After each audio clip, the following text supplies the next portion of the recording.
All right, so lesson 40, Jesus feeds the 5,000. I'm going to start out reading from John chapter 6. We will move around to a couple other places in the Bible, but we'll start here with John chapter 6. You have to remember, Jesus was there by the Sea of Galilee, okay?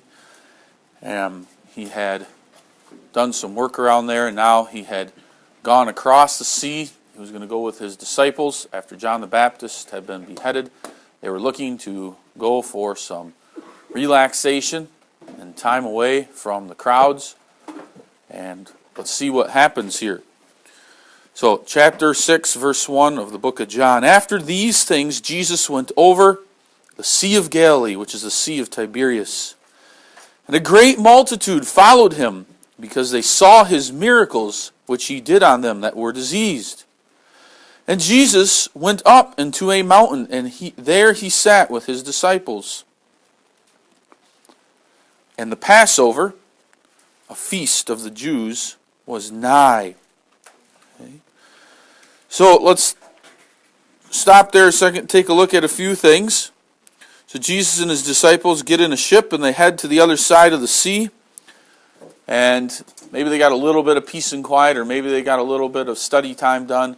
But either way, when Jesus took off on that ship, from the one side, all the people that watched that ship go away, they must have had an inkling where he was going, or maybe they could see to the other side. It was in a huge sea, and many of them took off into the wilderness. They didn't have ships of their own, but they could walk along the seashore, and so they took off and they walked along the seashore, probably for miles and miles.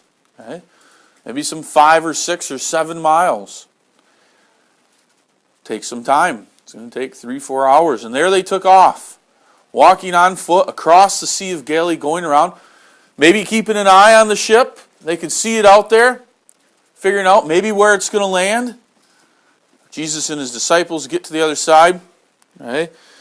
We'll see here that there's nothing definitive here that says the disciples got there first or the crowd got there first. Okay? But the fact that it says Jesus went up in the mountain, there he sat with his disciples, can infer that the ship maybe got to the other side and it threw out the anchor. The disciples climbed out of the ship. Maybe they could even see the multitudes coming and were a little bit selfish of themselves. They wanted the master to themselves and tried to hurry up into the mountain, maybe thinking they won't be able to find us there. Okay? But these throngs of people continue to come around, and they come and they find Jesus and the disciples. Okay? Probably some of these people were God's elect. They were there to be fed. Okay? The bread of life, that water. They were there to sit before their shepherd.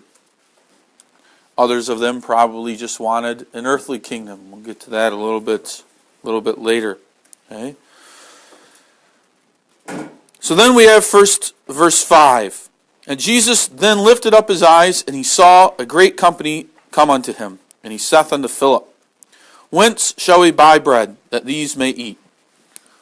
Now before we get ahead of ourselves here, we can assume that Jesus ministered to these crowds. He taught them and instructed them. So you can imagine them, Jesus, we know there's a group of 5,000, telling them, all right, let's be seated. I will go ahead and preach. Maybe he found a little spot that was higher up there, easy to preach from, and the other people sat down on lower portions so that they could all see him. Or maybe he was down at the bottom and they sat up on the hillside, kind of like an amphitheater.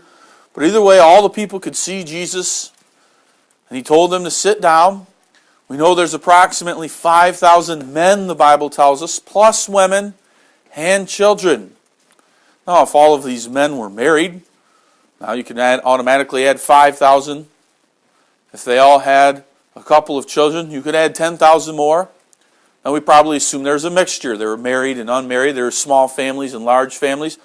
So it would be pretty safe to say that maybe 15,000, 20,000 people were all out here, a huge crowd. Okay? Huge crowd was there. Would fill up the whole basketball arena where the Badgers play. 20,000 people are where the Bucks play. Pretty big. Okay? Think of a big baseball stadium being filled up with people. And that's what you're thinking here for this large crowd for Jesus' preaching. And Jesus instructs them. You can imagine he teaches them about himself, about salvation, about the kingdom of heaven being at hand, about the people being ready. And then, towards the end of the time, okay, we see here that Jesus, okay, he talks unto Philip, whence shall we buy bread that these may eat? Okay. And continuing on in this, he said to prove him, for he himself knew what he would do.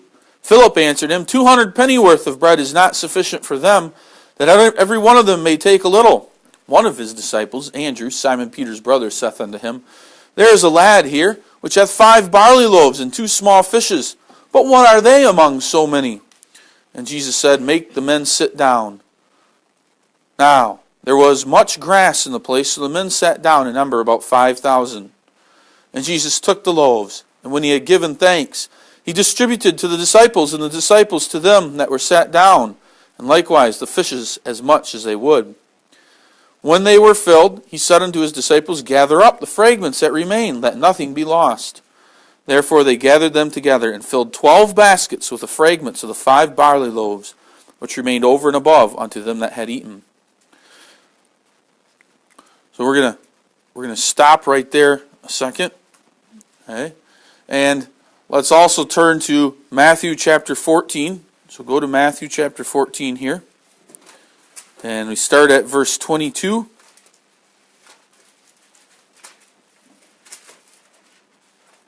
Oh, no, hang on. Am I getting away from myself? Yes, I'm getting ahead of myself. Sorry. Let's go back to... let me make sure I got that right here before I make you... Yeah, Mark chapter 6. Sorry, not Matthew 14, but Mark chapter 6, verse 33. It's the same story. We just want to fill in some details here before we keep going forward. Okay?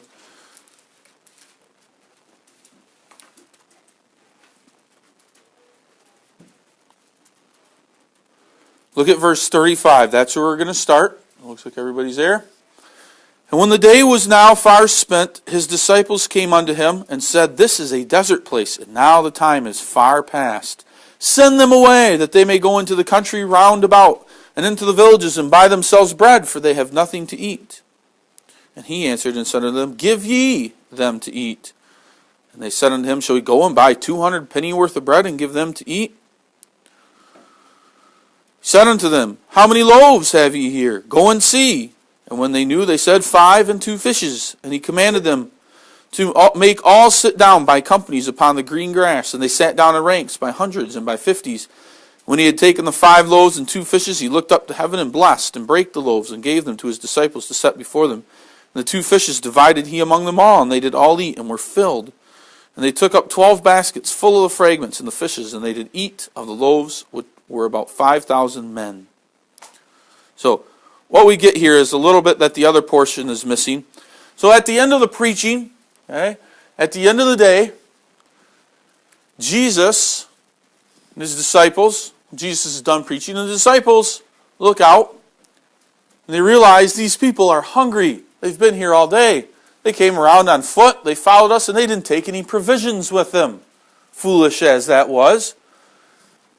And so they tell Jesus, it's, you can imagine one of them trying to come up and nudge him, or maybe get him to realize what the situation is here, that if they had watches, they didn't have watches, but they knew the time of the day based on the sun. The sun was going down. The markets would soon close. They knew that off in the villages were probably the bakeries and other places where people could buy foods in the market. Those places would soon be closing, shutting down, or running out of food as people went to the market to get their dinners.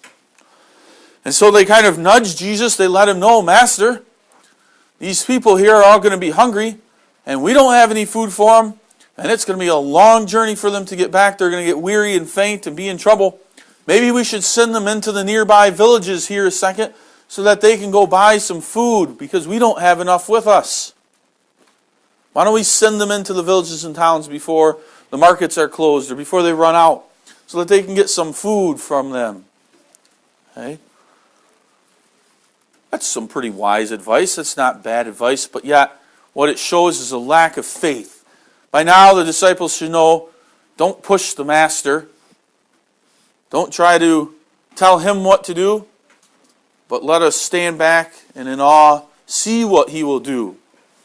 And so Jesus asks them, he gathers them together, and you can imagine they're kind of having a little meeting, a little powwow. They're putting their heads together. Disciples are clamoring, what are we going to do? How are we going to fix this? What can be solved? And Jesus asks them, well, how much food do we have? Okay. And if we go back to John, okay, then we see there, Philip comes to him, okay, and kind of says, well, Master, how are we going to, maybe we can go buy some bread. Maybe that would be the way to solve this. We'll go buy some bread in the towns and villages. Send us in there. Problem is we're going to need 200 pennies worth. Now, most of you say, that's pretty simple. I got 200 pennies in my piggy bank at home. But back in the Bible time, a penny's worth was a day it was worth of wages. You'd have to labor one day. So this is over almost a full year's worth of wages. 2/3 of a year of wages would have to be spent just to get enough bread to feed these people. Okay? Disciples aren't making light of the situation, but they're saying, Master, we're going to need 200 penny worth of bread. That's going to take a while to get all that. And then Andrew, maybe being wise and looking around him, seeing, well, I wonder if some people took some stuff with them. And Jesus also asking there, we see back in Mark, let's look around, let's see what do we have around us here? And Andrew finds a young lad who's got a basket. In the basket are 5 loaves of bread. Now you can imagine, fresh baked, nice big long loaves of bread. And some fish. Okay? Probably pickled fish that had been preserved so that it could be sold in the marketplace. Okay? So that's what's found in this basket. And they bring that to the master and think, well, what are we going to do with this? You could imagine them saying, elbowing each other, going, we're not going to get anything out of this. This is enough to feed a few families here. How are we going to feed this whole multitude of people? They had a weakness in their faith. So Jesus commands them to sit down. We see there, puts them into groups of hundreds and then 50s and so on and so forth. So it's very organized. And then Jesus gets up in front of all the people. You can imagine, just like our minister at the time of when we have communion, getting up in front of them, and he breaks the bread, and he pours out the wine. You can imagine Jesus doing the same, and then also praying. He called blessing from God down upon the food. He prayed in front of them for their daily food, just as we should before and after each and every meal. And then he begins to distribute it. Okay? How exactly that worked, it's a mystery. It was a miracle that was happening. Here was Jesus himself personally breaking off larger chunks of bread, and the disciples are going out and tearing it into little pieces ahead of time, or did they pass the loaves around and everyone just grabbed off a piece? And by miraculous, we can't imagine that. What was it like? It's not necessary for us to nail down and to know specifically, but we can know it was a miracle that happened there. They did not run out. In fact, this is something that we can learn from here. God supplies your daily needs, right? You have food and drink. God is never, what we see here is God isn't stingy either. He doesn't just give them just a little morsel of bread, but it says that they were filled. They had enough food to be filled. God cared for his people here in this time of need. There's a wonder, a miracle that was done. So all of the people are filled. Their bellies are full. Every man, woman, and child there has food to eat so that they have strength for their journey back. And then, on top of all that, Jesus tells his disciples to then go do what? Now what do they have to do? Now that everyone's been fed, Garrett? Yeah, go collect the leftovers. How much leftovers did they find? Did they collect here? Garrett? 12 baskets full. That's That's more than what they started with, more than likely. There's a one basket with, some loaves that were probably sticking out, so a little bit longer than the basket, and the fish that were in there. But they were all contained in one basket. And these guys come back with 12 baskets full. Okay? God cares for his people. He supplies their daily needs. He's not stingy. He's not going to withhold from them what they need. Wow. What did the people all think about this? What was their reaction? Look at verse 14 here back in John chapter 6. Then those men, when they had seen the miracle that Jesus did, said, "This is of a truth that prophet that should come into the world."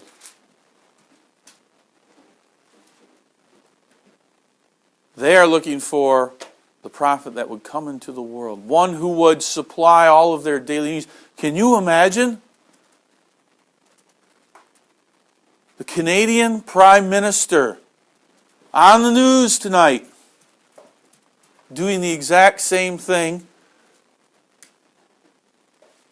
starting out with a few loaves of bread and continuing until every single person's belly is full in front of him, and then collecting extra? At first, what would we all think? Well, Jesse, it's fake. It was done by some magic. But then the man, if he started doing it over and over and over again, more and more news people, more and more news services would flock there. And so would people. Pretty soon he's got stadiums filled with 100,000 people that he's feeding and still have left over. What would people on earth want to do with that man? Kenton? Yeah. Maybe we could send him off to Africa today. Let's see what happens there. And if he was doing that, well, of course. He's feeding all the hungry people there. And then off to India.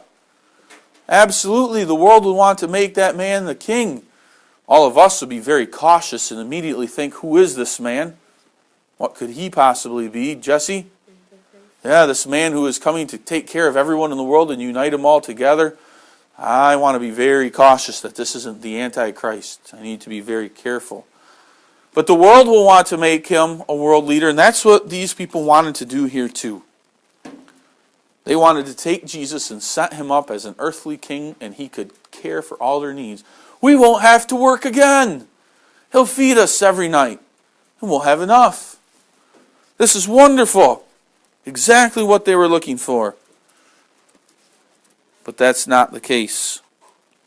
So, Jesus, realizing this, in verse 15, when Jesus therefore perceived that they would come and take him by force, grab him, they were going to drag him away to the palace in Jerusalem and make him a king.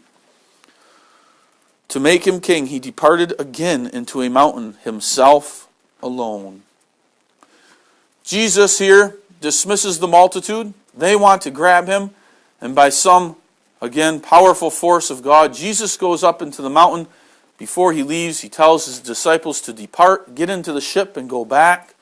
So they get in the ship and cast off the shore, begin to row out. You can imagine the short ways, and then throw up the sails to catch the wind to take them to the other side of the sea. The multitudes are beginning to disperse and walk back to their towns and cities. They'll get back probably, we can assume, pretty late. And Jesus goes up off into the mountain to pray to his heavenly Father. And then let's see what happens there in verse 16. And when even was now come, his disciples went down unto the sea and entered into a ship and went over the sea toward Capernaum. And it was now dark, and Jesus was not come to them. And the sea arose by reason of a great wind that blew. So when they had rowed about 25 or 30 furlongs, they see Jesus walking on the sea and drawing nigh unto the ship. And they were afraid, but he saith unto them, It is I, be not afraid. Let's stop there, and let's go to Matthew again. It's wrong, Matthew chapter 14, starting at verse 22. We have the same story, Jesus sending his disciples in the ship, the multitudes go away. He goes up into the mountain to pray. The ship is in the midst of the sea. A storm comes. It's being tossing to and fro. And then verse 25. And in the fourth watch of the night, Jesus went unto them walking on the sea. And when the disciples saw him walking on the sea, they were troubled, saying, It is a spirit. They cried out for fear. But straightway Jesus spake unto them, saying, Be of good cheer, it is I, be not afraid. And Peter answered him and said, Lord, if it be thou, bid me come unto thee on the water. And he said, Come. And when Peter was come down out of the ship, he walked on the water to go to Jesus. But when he saw the wind boisterous, he was afraid, and beginning to sink, he cried, saying, Lord, save me. And immediately Jesus stretched forth his hand and caught him and said unto him, O thou of little faith, wherefore didst thou doubt? And when they were come into the ship, the wind ceased. Then they that were in the ship came and worshipped him, saying, Of a truth, thou art the Son of God. And when they were gone over, they came into the land of Gennesaret. Disciples are being tossed to and fro. Once again, a picture of that ship being the church here. Tossed to and fro on these waves. And at some point in the evening, Jesus knows God has a plan. God has a purpose for Jesus to go out, to walk on the water towards the disciples. And as he goes out, you can imagine them. They've pulled the sails down. They're afraid for their lives. Okay? They're rowing all they can do. It's taking all their might to keep the ship straight into the waves so that it doesn't get sideways and capsize and they'll all drown. They're afraid. And they probably have men, one on each end, looking out for large waves to warn the others. Here comes a big one, guys. Hold on tight. And it comes crashing over the top of the deck. And while some of them are looking out, they see a form walking on the water. And immediately they perceive it must be a spirit. Look, boys. What is that out there? And they see out there a form moving towards them on the water. And they become afraid and they're fearful. And Jesus says, It is I. And Jesus then continues towards them. Peter, realizing it's the Master, and being one who doesn't always think through things first, he jumps too quickly sometimes to conclusion or gets himself into situations that he shouldn't or acts rashly. Here is excited to see his Master and calls out to his Master to say, Let me come out to you, Master, out on the water. And Jesus says, Come. So that Peter, in his miracle, is able to step outside the ship into this big stormy sea. And Peter, too, is walking on top of the water towards Jesus. But as he's walking towards Jesus, he must look off to his left or to his right, and there's a large wave there. And he focuses not on Jesus anymore, but on that large wave. And he becomes afraid and becomes distressed. And immediately Peter begins to sink. His feet and his body start falling below the surface of the sea. Jesus, quickly coming over, reaches down, pulls Peter back up, and carries Peter into the ship with him, so that now they're on the ship. And then the storm is calmed. It goes. Jesus once again is in control of the winds and the waves. And they once again immediately come upon the shore, the edge of the lake. Jesus is teaching them, but also us here too, through Peter's little lesson here. Peter became afraid.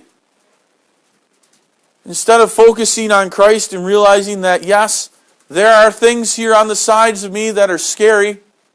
There are things out here that are going to cause some trouble potentially in my life, but I'm going to stay focused on Jesus. I'm going to look to Him, the author and finisher of my salvation. Instead, Peter focuses on the things of this world. That's what the picture of the storm is here. These are cares of the world, things that come up in our lives.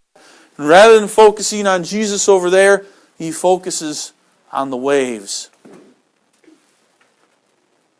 And when we fail to do that, we begin to sink too. The only way that we can be pulled out of the troubles in this life is to focus on Christ. Thankfully, Christ too comes, and He carries us when we're in troubles and trials, it's a great blessing to know that God will carry us in His bosom too and help to carry us out of our trials and troubles and difficulties. And that's what happens here. Okay? So Peter is taught that lesson. Okay? Eventually, even for Peter, persecution is going to come. And we'll see, this is a foreshadowing of Peter when he's going to deny Christ. Potential persecution is going to come. He's not going to focus on Christ, but he's more concerned about himself and what might happen to himself. And once again, he'll deny Christ and he'll weep and see that. So, a miracle, Jesus has fed the 5,000. They want to make him an earthly king because of it. But that's not what God has sent his Son to do. He's not sent him to make an earthly kingdom. And so, crowds are sent away, and we see the miracle of Peter walking on the water. Imagine the faces of the other disciples looking out and seeing Peter walking on the water, all in dumb silence, probably barely able to contain themselves. But we'll pick up. Then Jesus gets to the other side. We read there at the end of Matthew, and he does some miracles, some healings. We'll go from there. We'll see what Jesus does next.